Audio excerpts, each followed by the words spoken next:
What's up everybody? So if you haven't heard, last month Sony released the A7S III, and it has to be one of the most powerful full-frame cameras Sony's released in a long time. It's got 4K 60, it can do 1080, 120, and it can even shoot up to 240 frames a second. It's really just a great camera. But because of this, I wanted to check out the original model, the A7S, and see how it holds up by today's standards. So today we're answering the question, is the A7S still worth buying in 2020?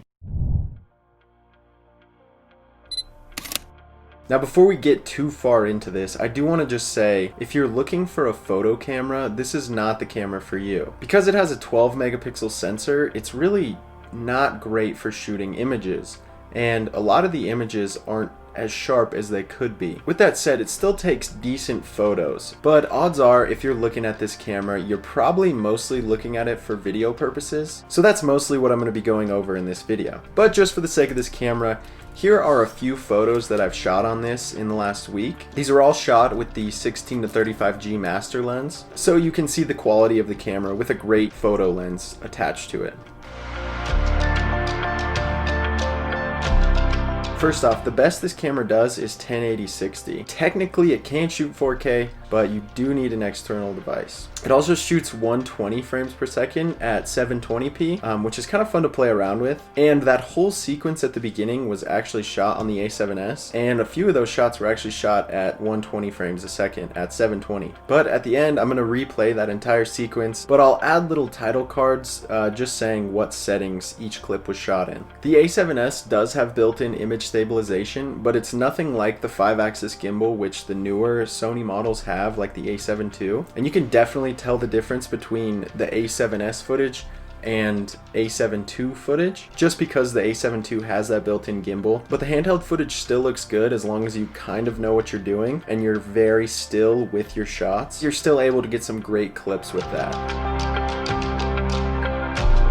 It's kind of hard to find the right price, which is kind of weird when you're talking about camera gear, because it seems like everything just has a set price. But for some reason, Amazon still has this camera listed for $2,000, which, don't buy this camera for that much. That is ridiculous. I've checked Best Buy and a few other sites, and Best Buy doesn't even have the camera in stock. B&H Photo, I think, is selling this camera for $750, which is a relatively fair price, but I think you can definitely find it cheaper on eBay. Alright, I just checked eBay, and one of the lowest prices I saw was $455 right now, so that price is probably going to go up by the time the bidding is over. But I think from around $500 to $750 is a good price range for this camera, so if you can find it in that price range, I'd say that's probably a fair price. But it is really weird, and I don't really understand why there's not just a set price for this camera. But definitely, if you are looking to get this camera, I highly recommend getting it on eBay.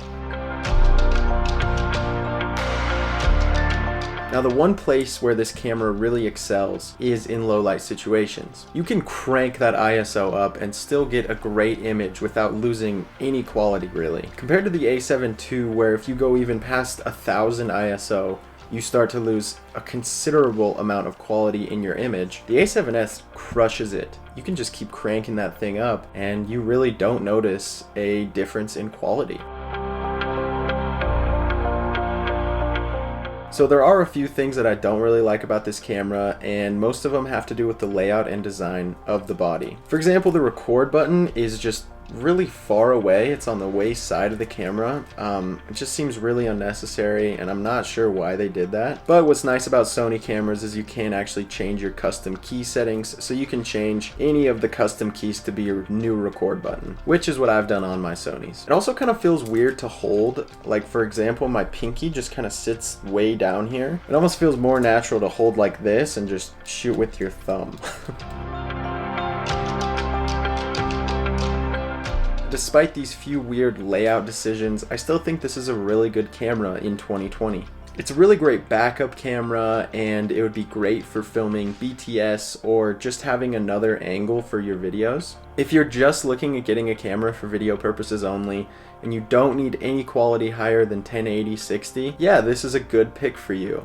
But if you want a camera for any other reason, for example taking photos, or if you need a higher quality camera, I would be a little bit hesitant to get the A7S.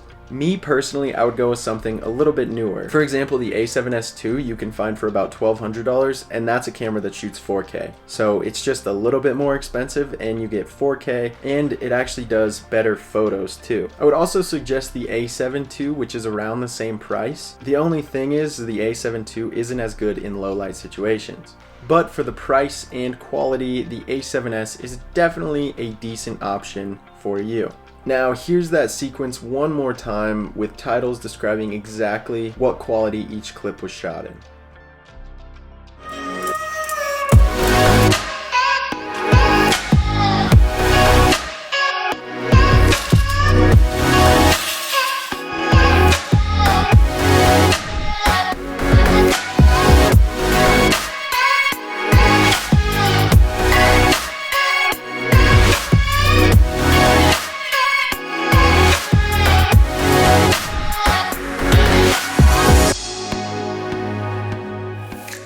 Alright, that's going to be it for me. I hope you guys enjoyed that video.